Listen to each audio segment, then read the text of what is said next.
Arena, powered by DSC Hawai'i on the Hawaii Pacific University campus at Aloha Tower Marketplace. Here's your host, Hawaii Pacific University's Vice President and Chief Marketing Communications Officer, Jeffrey Rich.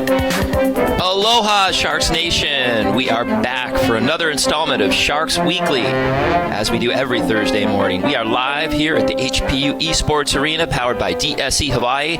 I am your host, Jeff Rich, and I am excited to be with you this morning. Hey, we've got a fun show this morning. Our featured sport is tennis. Both men's and women's tennis is represented here this morning. We've got head coach in studio with us, Hendrik Bode.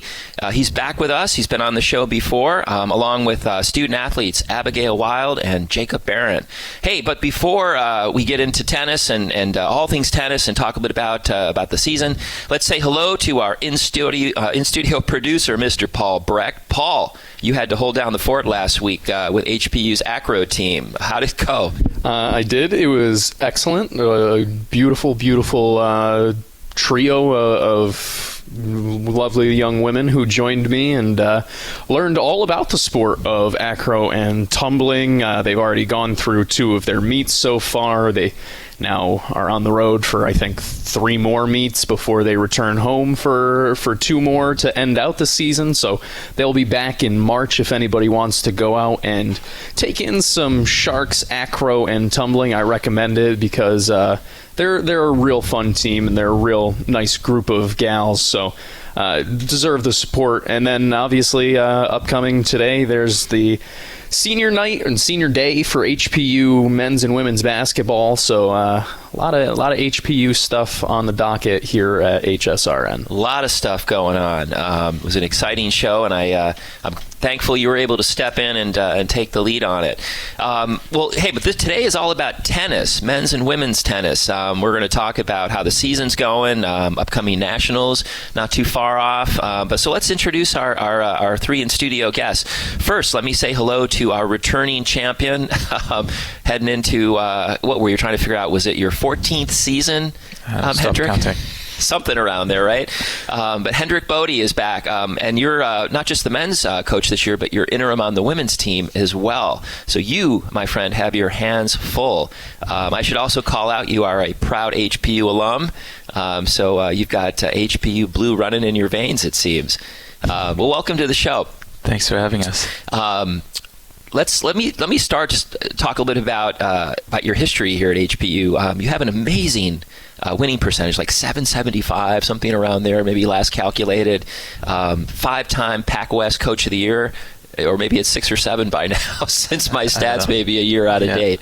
But just a remarkably successful program, certainly one of the signature sports here at HPU. How's the team looking, and how men's and women's? How's the season going so far?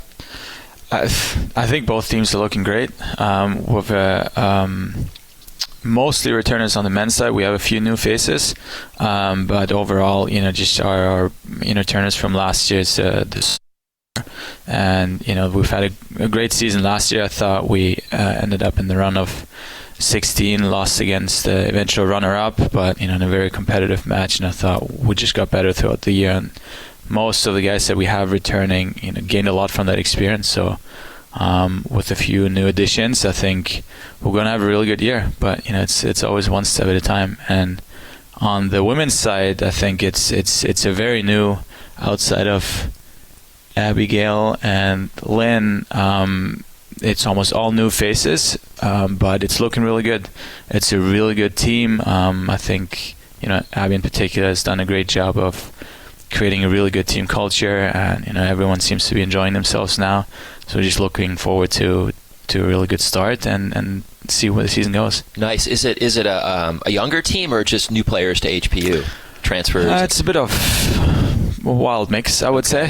It's a bit of everything. Some young, some experience, some transfers. Can't really pinpoint it, but okay. Everyone is mostly new to Hawaii, so that's Well, then must be a lot of excitement on that team then, because I don't know anybody that comes here and isn't in awe of just the grandeur of this place. Well, let's bring our student athletes into the conversation. Let me first introduce Abigail Wild. Abigail hails from Sheffield, England in the UK.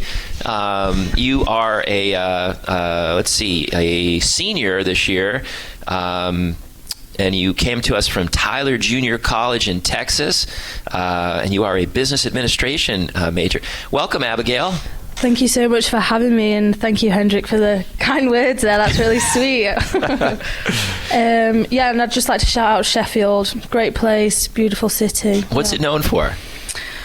It's actually the greenest city in England. Not many people know that. Very eco-friendly out there, and we have two not very great football teams, but yeah, we're very proud of them anyway. Well, as we know, football is big everywhere but the U.S., although it's getting bigger here, right? Much bigger, which is nice to see. Jacob, Beran, welcome to the show, and you are another international student. I was trying to pronounce your hometown in Prague, the Czech Republic. Duvej? No, it's wrong. I knew I'd get it wrong, but it's near Prague, right? So it's near Prague. Yeah, okay. I usually say Prague when people can't pronounce it properly. Prague. Yeah, but I'm kind of proud of being the kid from a little village. So is this it's a suburb of Prague, I assume, or just somewhat close? It's just a little village with like 200 people there, So man, that is a small town to grow up in. Well, you are a junior. And you came to us from the Business Academy in Dusny, Prague.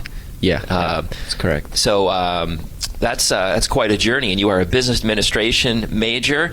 We'll talk a little later about your career aspirations, so we'll come back to that. But what's your Hawaii experience been like? And how many years have you been at HPU now?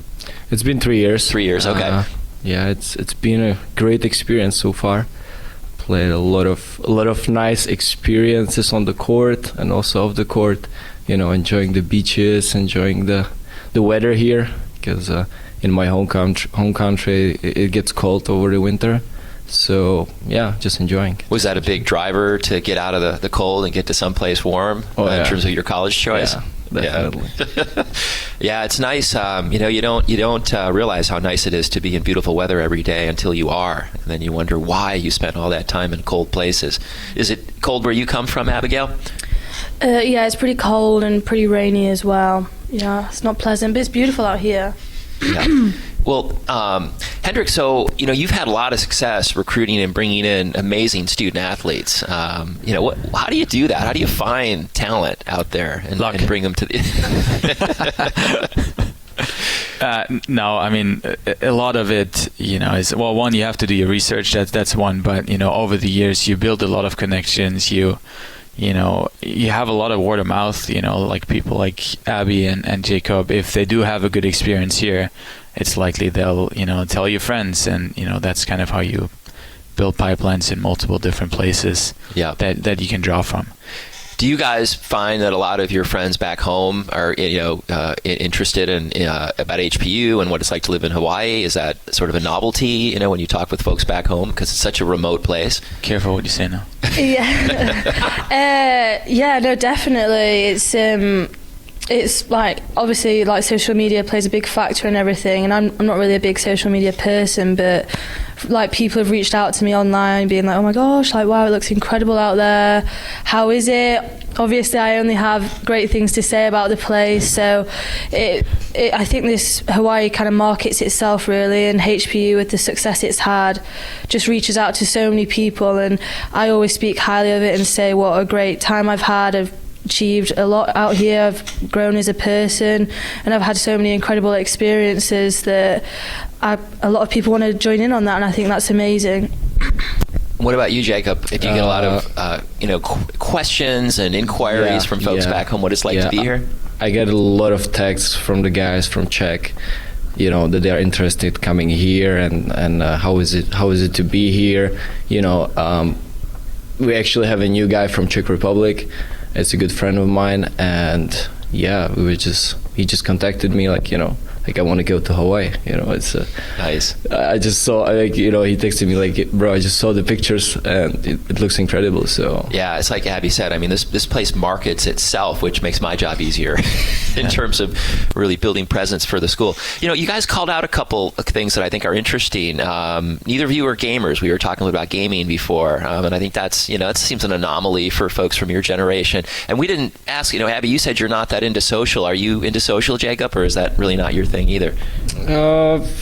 Yeah, it depends. My dad is a coach and he owns a tennis club. So I kind of do like a social media stuff for the club. So But that's work related, right? Is it a personal kind of passion? work related. I don't get paid for it, obviously, because it's work for my dad. But yeah, I like to do that. Especially when I'm back home over the summer. I do a lot of like funny videos from practice, and all this kind of stuff. So you post a lot of coffee pictures. A lot of coffee pictures, yeah. Are those going on what, Instagram, yeah, TikTok? Instagram, Facebook. Okay. Yeah. So. Yeah, Facebook doesn't seem too popular anymore, especially with a younger demographic. I remember that's just it. Boy, when that evolved, the story I always reference is that Facebook came of age in between. It was like my 15th and 20th high school reunion way back. And for my 15th year reunion, everybody came from all over the place. And then we all connected on Facebook and nobody had anything new to say. So for the 20-year reunion, nobody showed up. So that was maybe a negative impact of social media, eliminating the face-to-face opportunities. But hey, we're going to take a quick commercial break. We are talking tennis this morning. It's another beautiful morning here, Thursday morning in Hawaii. I'm your host, Jeff Rich. You're listening to Sharks Weekly, and we will be right back. You're listening to Sharks Weekly on the Hawaii Sports Radio Networks, 95.1 FM and AM 760. And we are back this beautiful Thursday morning talking tennis at the beautiful eSports Arena here at Aloha Tower Marketplace in the campus of Hawaii Pacific University. Hendrik, we were talking during the break about you're doing dual duty this year, so you've got to coach the men's and the women's team. How are they different, and how do players respond differently in terms of how women, need to be coached or given technique, advice, and versus the men? Just give us a little sense of how different they might be. Well, for starters, I actually can't give you any factual answers on this. I have no idea. I'm just trying to figure this out as we go. I would say they, from a performance point of view, scientifically speaking, like that's relatively similar in terms of how you structure things. However, how you deal with them is, for me, very different, I would say. It's, on the girls' side, as I just said in our break, I think it's just trying to foster a very, happy, lively environment where, they have the freedom to speak at all times and just, feel good about themselves and, make sure they all pull on the same court, really. For the men, I think it's a little more structured. It's not about being happy on the court, but I think it's just a bit more of a hard-working environment driven towards a goal. Men in general are a little more ego-driven, I would say, than girls are. So that approach is, I would say, slightly different from how we look at our teams and how we want to operate them. And generationally, you've been at this a long time, 14, 15 years here at HPU. How are the student athletes that are coming today different than maybe 10, 12, 15 years ago? Yeah, it's a very good question, because I think a lot of things have changed with social media and just the world they live in. I think it's very... there's just so much information coming at them today. And a lot of this stuff is more, I think they feel like they want to be heard a lot more. They have to deal with a lot more things. They get 1,000 messages every day. There's just a lot more input. So the focus sometimes, while we may seem like, from a coaching perspective, our understanding, if there is a generational gap, it's more like, why are you not doing this? Well, you have to explain the why. And I think that has changed. Whereas, as opposed to just like taking the 15 years ago, when I started, it was more like, this is what we're doing. Okay, we'll go ahead and do it. Now this is what we're doing. here's why we're doing it, and here's your benefit for it. And there needs to be an explanation, for a lot of those things. I think that's interesting. Boy, that has changed a little bit, and that's not necessarily true for every person, but I would say that's the difference I'm seeing to become a lot more apparent. And I would also say that from their lives perspective, it's a lot more difficult to navigate it now than it used to be. I think 10 plus years ago, it was a lot easier and a lot more. They were living a lot more present. Now they live in a lot of different places at one time, and that's at practice. Let's just say cell phones are allowed, which for us I don't necessarily care. I think they've tried to make a point. Let's try to be here when we're here. But if they're not, their brain is just going in a lot of different ways, and none of it to their own fault. So I think that's more challenging today than it used to be. Interesting. Just as we were talking about social a minute ago, Jakub and Abby, do you guys feel at a minimum some obligation to sort of chronicle your tennis activities on social so folks back home can see them? I know for me, I have to manage a lot of the university social media, so it's a part of my job. But on a personal level, my desire to post and share my information almost dropped off a cliff after my kids got to an age where they didn't want me posting anything about them anymore. Do you find that you feel some sense of obligation to use social as a way to keep friends and family updated, being so far away from everywhere? No, I don't actually. I'm actually horrendous on social media because I think that, like Hendrik said, you get a lot of input and a lot of different things, a lot of different outside noise that I just found was affecting me and my ability to stay present. So who I do have on social media, I consider associates, friends, teammates, people that I actually know, so I try and keep it a close circle. And then in terms of updating like my closest friends and family, WhatsApp and stuff, of course, just to send in like messages, photos of what I'm doing out here, because I have the philosophy that like the people that need to know, and the people that matter to me will know, and all the others, they can, if they'd like to know, they can ask me, and that's fine for me. I don't feel a need to update and be relevant to maybe someone else's idea of things. I actually struggled, and I found it put a pressure on me to be something that I'm not. So no, but I've definitely updated my game, I'd say, posting a bit more, because I think Hawaii is too beautiful, and I have too many beautiful photos on my phone for me not to share with like friends and family. Yeah. So. What a healthy attitude and perspective about it, though. I mean, that's just phenomenal that you've put it into perspective when so many young people haven't these days. We actually, if I can jump in, we had an interesting situation. Was it in Nebraska where I told you're not allowed to use your phone? Oh yeah. On match day, I think you had a conversation with your dad, was it? Yeah, I did. And just totally derailed her. Like that day was a disaster. Was it? Yeah. So after coaching from your dad, or what? No, it was just, I think I don't know. We don't need to get into the details of the actual conversation, but I guess my point would be that because there's so much information, so many different things coming at them, the focus is just not there, and it affected the entire day. Whereas it wasn't a possibility, we'd have no problem focusing. Yeah.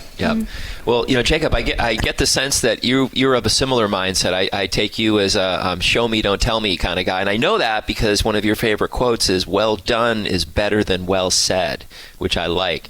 How do you sort of demonstrate that philosophy in your life and your activities?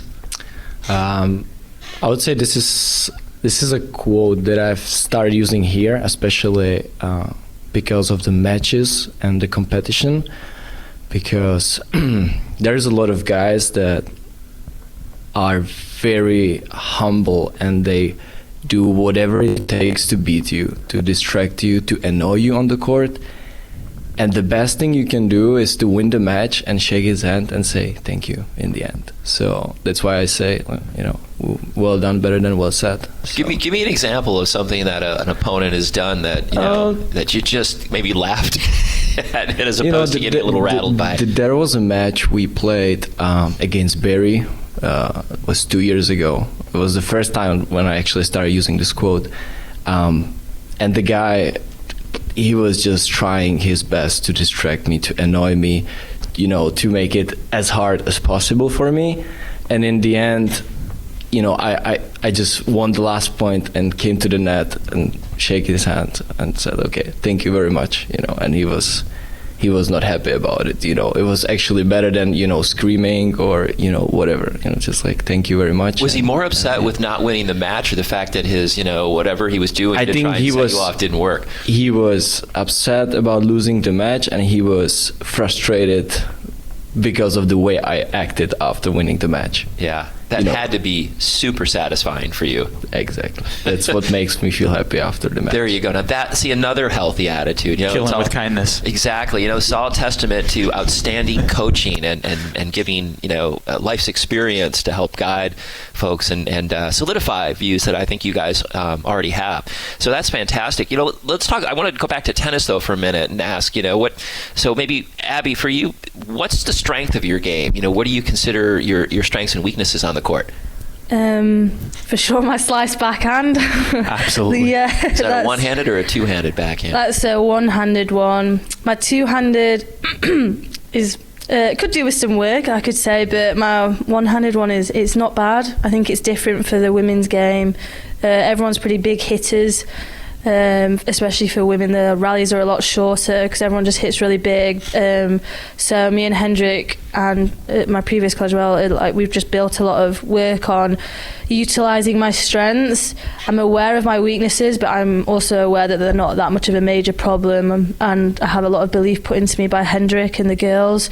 So definitely my slice and my forehand probably my best shots, and I try and use them the most. Nice. And Jakub, what about you? What do you think is your strength? My strength, I would say it's not really related to the game, but it's more like a mental toughness and being able to leave everything out there. Like the will to do anything, whatever it takes, to just win the match. And that's probably the biggest strength of me. I think that nailed it. Yeah, I think you guys are just the perspective that you have is remarkable. For the point in life you're at, and you're both international students, and that's interesting to me. Without sort of marginalizing American domestic students, do you see, Hendrik, a difference in attitudes or perceptions of international students versus some of the domestic students we have? Are there differences that you see, or are they kind of operating, marching to the same drummer? No, I would say it really depends on the upbringing. I don't think it has anything to do with where they're from. You're a product of your environment. So if you grow up in a high performing environment as a kid, I think you'll look exactly the same regardless of where you're from. Naturally, obviously, your culture might be different, and those are things that are definitely different depending where they're from. And you just have to know how to deal with it. But from a solely tennis point of view, I don't think there's a difference. No. And Abby and Jakub, you guys, there's an incredible mix of students here at HPU. As we say, the most diverse university in the country, and you've got students literally from all over the world. How has that affected your perspective, gathering, having friends from all these different places and being able to learn from each other and see how different maybe folks' upbringing was? Are there some takeaways that you guys have learned from students from other parts of the world? I mean, it's definitely interesting. Like you said, this is the most diverse college in the country, and having so many people out there that have had different lifestyles and upbringing it really opens your eyes just to how big the world is and how different other people have lived their life and their culture. And I think that's one thing that's really amazing about going to school here, is just understanding and being a part of that. Yeah. Jakub, what are your thoughts? It's very interesting. Yeah, it's very interesting learning other cultures, since our team, there are guys from Japan, from Croatia, from Germany, and all other countries. So it's very interesting to learn the cultures, and especially once it gets to the point when you have to deal with some problems, and try to figure out the right way to solve the problem. So you have to kind of understand where they come from, and at that point you have to kind of lead the conversation in the way they understand, So that's probably something that I've learned over the years. Yeah, and just another, great learning opportunity. Everyone here in is such different. a multicultural environment. All right, hey, we're going to take another quick break. You are listening to Sharks Weekly on the Hawai'i Sports Radio Network on AM 760 and FM 95.1. I'm your host, Jeff Rich, and we'll be right back. You're listening to Sharks Weekly on the Hawai'i Sports Radio Networks, 95.1 FM and AM 760. And we're back. I am your host, Jeff Rich. And don't forget that you can catch all our Sharks Weekly broadcasts by visiting Hawai'i Sports Radio Network at the Sharks Weekly section. And we live stream this. Well, you can see it on YouTube anyway. It's not quite live anymore, but you can see the in-studio recording and catch all the fun that we're having visually as well as audio. So, hey, we're back with the HPU men's and women's tennis teams, and we'll talk a little more tennis for a minute, but before that, I want to bring Mr. Paul Breck back into the conversation. Paul, as you called out, it was a pretty busy week around town with sports and other activities. How'd the week go, and anything really interesting stand out to you? It's been fun.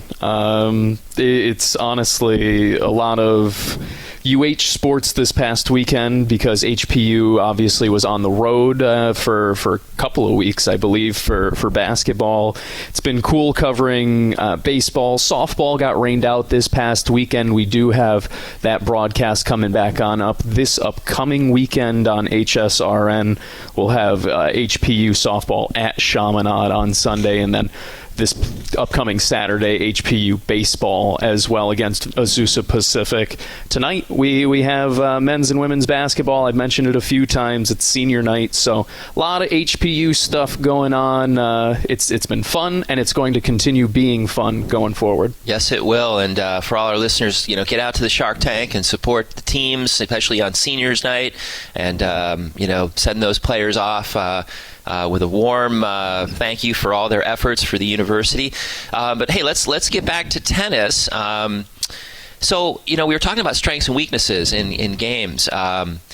When you go, tennis is an individual sport and a team sport, and how do you balance that, your desire to compete and excel individually versus looking at the team dynamic, and how do you really excel as a team? We'll start with you, Coach. Are there things that you do in terms of keeping the players focused equally on both the team goal as well as the individual achievement?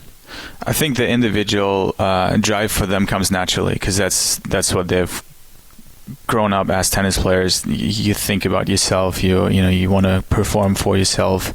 Hopefully, you're doing it for yourself, not for others. Actually, that's I think sometimes a difficult one to negotiate. But I think that's where college tennis is so unique, because it is a team sport. At the end of the day, like I always tell them, like we win as a team, we also lose as a team. So it doesn't really matter. Like if you individually have a win, if the team loses, we all lose.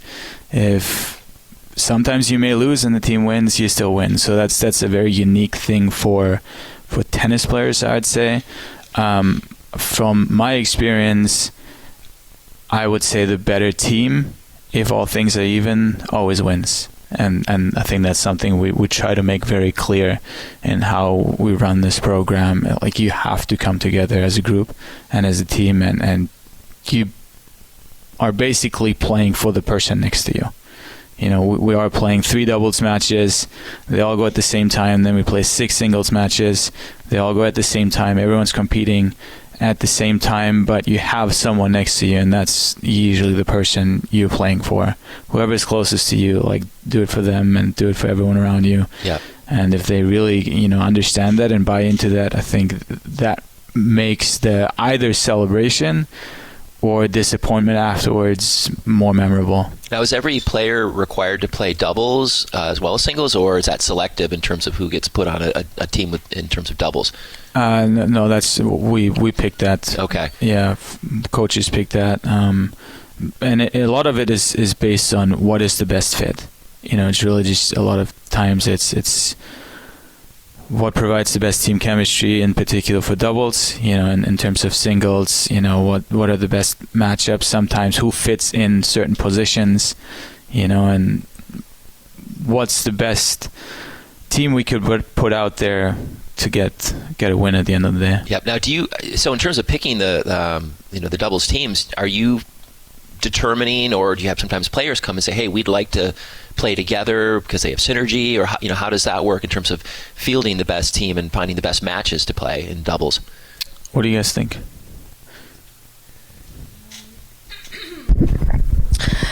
That's a great question. I think, yeah, sometimes you can just hit it off with someone and you're like, wow, we actually play incredible together, and you can put in a little bit of an input with Hendrik, but ultimately we trust in the coaches and we trust their choice and their decision. And obviously if things are really horrendous, we'll be like, I'm not feeling this one. It's not too good, because ultimately it is all about feeling good on the court, working hard and getting that win, really. And but if there is that synergy there, like you said, then it's go time for sure, and we'll definitely say that to the coach, but ultimately it is up to them and we trust them completely. Yeah. Jakub, how about the men's side? How do you guys approach finding the right chemistry? I would say, I'm not sure actually. I feel like every year is a little different. This year we have guys that known each other before already. They knew each other before, so it was kind of easier, to get the group together. We have like a couple guys from the team are here for like second, third year already. So I felt like it was way easier to put the team together and create the right chemistry. And for the doubles, especially for the pairings, we always try to come up with some ideas what the pairings could be, and then during the season try to figure out what the best option or what would work the best. Yeah, and no mixed doubles in college tennis, right? So there's no it's all pollination of the men's and women's very team. Separate. Yeah, I mean, I do, to answer your question, I do allow them to give us feedback, because I do think it's a two-way street. Like we don't always know what the right choice is unless we have their feedback. And like, this actually works, this doesn't, because obviously when they're out there competing, they're just putting their best face on. Yeah. Sometimes you can tell, but a lot of times there's also other things that may have happened outside of a tennis court that bothers them, and then you're never going to get to a point where it's like, this is actually going to work well. So they give us input, and we try to make the best out of it. Also, we are not ever like fully set on this is what it's going to be for the entire year. There's a lot of rotations and changing it, and sometimes it just goes horrifically wrong, and you're just like, all right, we've got to do something here, and then you switch it. Wow. Well, so it's a constant process of optimization and continuous improvement, like just about everything. I want to talk a little bit about your career aspirations. So let's maybe start with you, Abby. You're a senior this year. And you are a business administration major, and your career goals, you want to stay in sports and be a college coach. Yeah, I would love to. I think college tennis is something that's really helped me as a person to have this opportunity to play out here. I went from not really enjoying tennis at all to coming out here and loving every... How was that? What got you down about the game? I just was... teenage years, you're kind of all over the place, you're not too sure what you want, a lot of like lack of confidence in stuff, and I really hated it. I needed to go and figure myself out away from this whole structure built up of like, this is tennis and this is what you're going to do, and the pressure put on from like the outside was just too much for me, and I hated it. But the pathway to America is quite possibly like the best thing I've ever done, and the way it's helped me and the people I've been very fortunate to be surrounded by, like the coaches here at HPU, Lauren especially, and at my old college as well, they've just helped me phenomenally. And I really, really would love to be able to give it a go at what they do and give back and help others in the way that they've managed to help me, because I think it's amazing, and I just love it so much, to be honest with you. Yeah, I feel very, very fortunate to be able to do what I do. And tennis, it sounds like it's been a lifelong passion, with the exception of that period where you were kind of shaky about it. But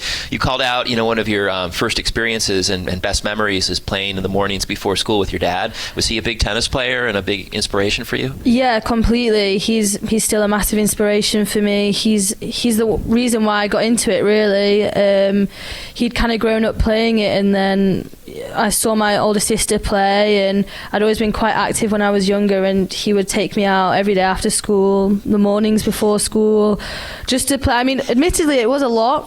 Sometimes I definitely had my moments where I'd be kicking off and stuff, but I mean, I look back now and it's those special moments that you get to appreciate so much more when you're older, and he's an amazing person and he inspires me every day, so I'm very, very grateful. So being a senior, you got to make a decision here soon. So when you think about moving into the ranks of coaching, is that going to be an immediate step, or are you thinking, grad school and easing into coaching?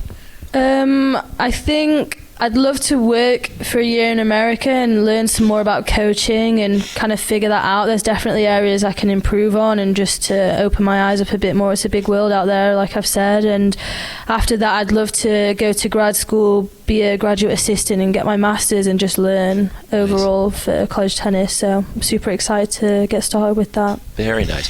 All right, well, we're going to take our last break, and then we're going to come back and talk with Jakub about career aspirations. You are listening to Sharks Weekly. I am your host, Jeff Rich. We are going to take a quick break, and we'll be right back. You're listening to Sharks Weekly on the Hawaii Sports Radio Networks, 95.1 FM and AM 760. And we are back Thursday morning talking tennis. Hey, but before we jump back into it, I just want to give a shout out to our amazing sponsors. Sharks Weekly is brought to you by Duke's Waikiki, an iconic establishment in Waikiki. Duke's Waikiki celebrates an atmosphere that encompasses surfing, the spirit of Hawaii, and live music on the beach. We're also sponsored by the Hula Grill. Take in a fiery sunset while savoring the vibrant flavors of the island. Two amazing places, two of my favorite places on the island to go. Catch them when you're here. But let's come back to tennis, and we were about to talk to Jakub about career aspirations. So you're a junior, so you got a little bit more time to kind of figure things out, but you're a business administration major. So tell us about your career goals. What do you see happening once you move on here with your degree in hand? That's probably a question that I keep asking myself every day. So, yeah, I'm just for now I'm trying to figure out what I really want to do. I really enjoy being on the court. I enjoy playing tennis. I enjoy competing. My dad is a tennis coach, which is a big influence for me. What level is he coach at? He coached me, and now I'm here. So let's must have done something put it right. this way. Yeah. So for now I really don't know, but what I'm gonna say is that I really like the position of graduate assistant, especially here at HPU. So you guys could Debbie, did you hear? We need graduate assistants. What do you think? We've got the athletic director, Debbie Snell, in studio here. Well, it's interesting, guys. It sounds a little bit similar in terms of desires and interests related to coaching and obviously passion for tennis. So it's good to have an idea of where you want to go. I know I didn't even when I graduated. Different generation. I think you have to have more. I think of sort of figure it out a little earlier, I think, than years ago when you just kind of fell into a career path. It's certainly better to be intentional about what you want to do.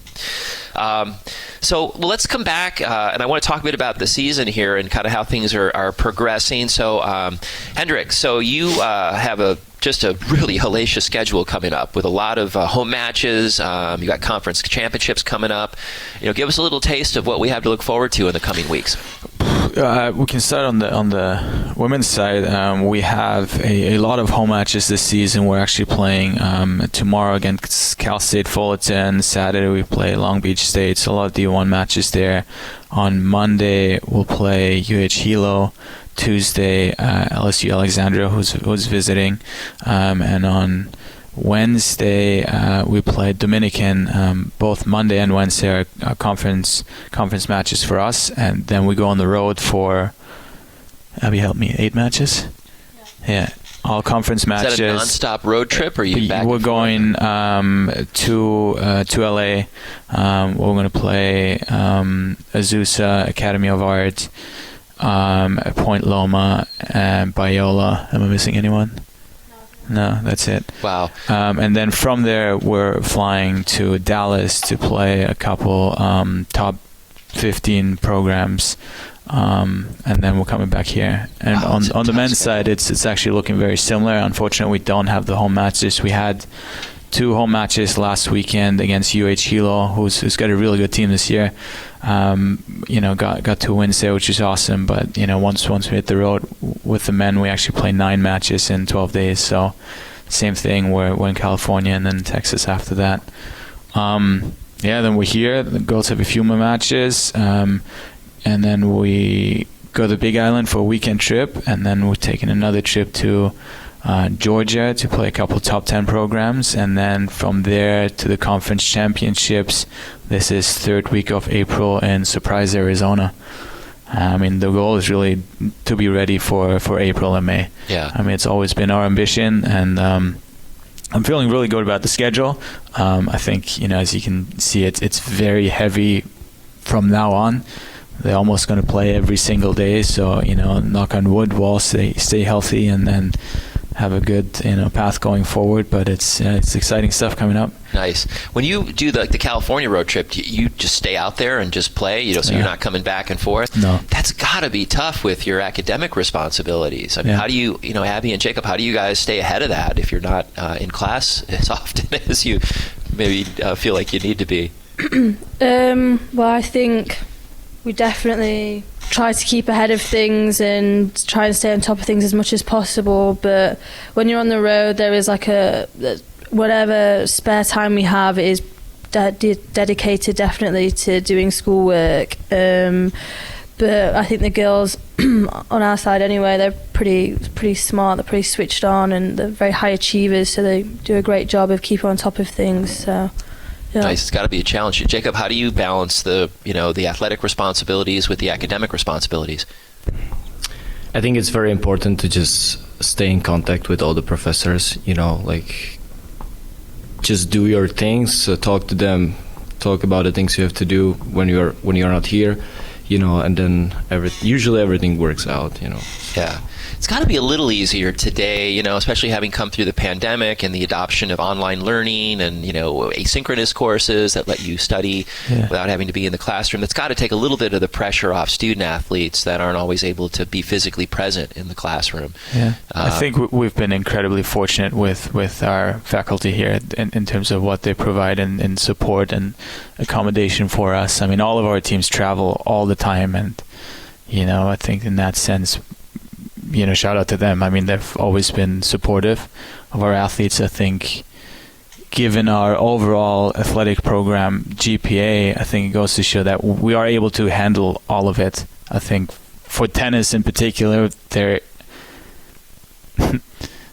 used to doing things on their own because they're, sometimes can be a little, no, I don't want to say selfish, individualistic, and it's easy for them because they've always had to do it, and I think we're fortunate in that sense. But overall, I think, we've been really supported by the faculty, and that's helpful. We have amazing professors here at HPU. It's definitely one of the reasons to come here, along with our foundational programs like tennis that are so successful. But what an accomplishment to have a team that consistently has a high GPA and then wins 3 out of 4 competitions with our rivals. That's just, as I'm sure Debbie Snell would say, it's one of our model programs and just a testament to great coaching and stability. So congratulations, Coach. Thank you. Abby, we were talking at the break that you are involved in the Student Advisory Council as well. Tell us a bit about that.